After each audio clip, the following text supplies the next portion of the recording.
नमस्कार, मी पंजाब डक. आज आहे 17 जून 2025 आणि मी जात आहे कळवणकडे, नाशिककडे. या ठिकाणी कोपरगाव जवळ आलेलो आहे. तर पाहू शकता मकाचं पीक उगून आलेलं आहे आणि काही काही ठिकाणी इतका पाऊस झाला की त्या ठिकाणी म्हणजे वापसा देखील नाही. तर अशी परिस्थिती झालेली आहे आणि काही भागामध्ये पाऊस कमी पडलेला आहे. तर राज्यातल्या सर्व शेतकऱ्यांना सांगितलं होतं की राज्यामध्ये आता म्हणजे 20 तारखेच्या नंतर पावसाचा जोर ओसरणार आहे, म्हणून हा अंदाज लक्षात यायचा. म्हणजे राज्यातला पावसाचा जोर ओसरायला आता सुरुवात होणार आहे.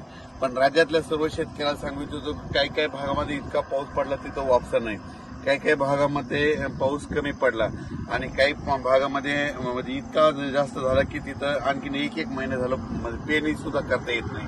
पण राज्यात मात्र सर्व शेतकऱ्यांना सांगितलं ज्यांची पेरणी झाली त्यांच्या झाल्या, ज्यांच्या राहिलं तर त्यांना जूनच्या शेवटच्या आठवड्यात एक चांगला पाऊस येणार आहे, म्हणून हा लक्षात येतं. म्हणजे 27 जूनच्या नंतर राज्यामध्ये जूनच्या शेवटच्या आठवड्यात नंतर एक मोठा पाऊस येईल. मग त्याच्यात मात्र राज्याच्या सर्व शेतकऱ्यांच्या राहिलेल्या सगळ्या पेरण्या होणार आहेत, म्हणून हा अंदाज लक्षात येतं. आता जे पाऊस पडला ज्यांचे झाले त्यांचं झालं, ज्यांचे कापूस लागवड झाल्या. पण आता 2 दिवसाच्या नंतर म्हणजे आणखी 20 तारखेनंतर पावसाचा राज्यातला जोर ओसरणार आहे. म्हणजे पाऊस कमी पडणार आहे. तसा पाऊस थोडा चालूच राहणार आहे. स्थानिक वातावरण तयार होऊन पाऊस राहील. पण राज्यात असा जी इतका मोठा पाऊस पडत होता त्याचा पाऊस आता कमी होणार आहे, म्हणून हा अंदाज लक्षात आला. आणि पाहू शकता मध्ये इतका पाऊस झाला आता मध्ये की काय मका उगून आलेली आणि इतकं पाणी आणखी वापसा देखील नाही, इतका पाऊस आहे. म्हणून राज्यातल्या सर्व शेतकऱ्याला सांगू शकतो आता 2 दिवसानंतर म्हणजे 20 पासून राज्यातला पावसाचा जोर ओसरायला सुरुवात होणार आहे. जास्त खूप काही म्हणजे आता राज्यात जास्त पडणार नाही.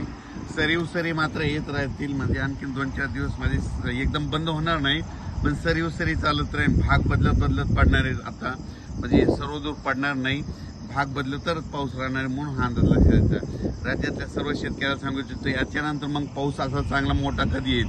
राज्यात सर्व दूरचा पाऊस आता जूनच्या शेवटच्या आठवड्यात म्हणजे 27 जूनच्या 2 जुलैच्या दरम्यान म्हणजे जूनच्या शेवटचा आठवडा आणि जुलैचा पहिला आठवडा म्हणजे त्याच्यात मग मोठा पाऊस येणार आहे. आणि मग त्याच्यामध्ये संपूर्ण राज्यातील राहिलेल्याची सगळ्याची पेरणी होऊन जाईल, म्हणून हा अंदाज लक्षात येतं. ज्यांच्या जमिनीत ओल असेल तर तुम्ही तुमचा निर्णय स्वतः घ्या. ओल नसेल तर पेरणी करू नका. ज्यांच्या राहिले ते तुम्ही काय करा, नंतर जे शेवटचा पाऊस येईल त्याच्यामध्ये तुम्ही करू शकता. धन्यवाद.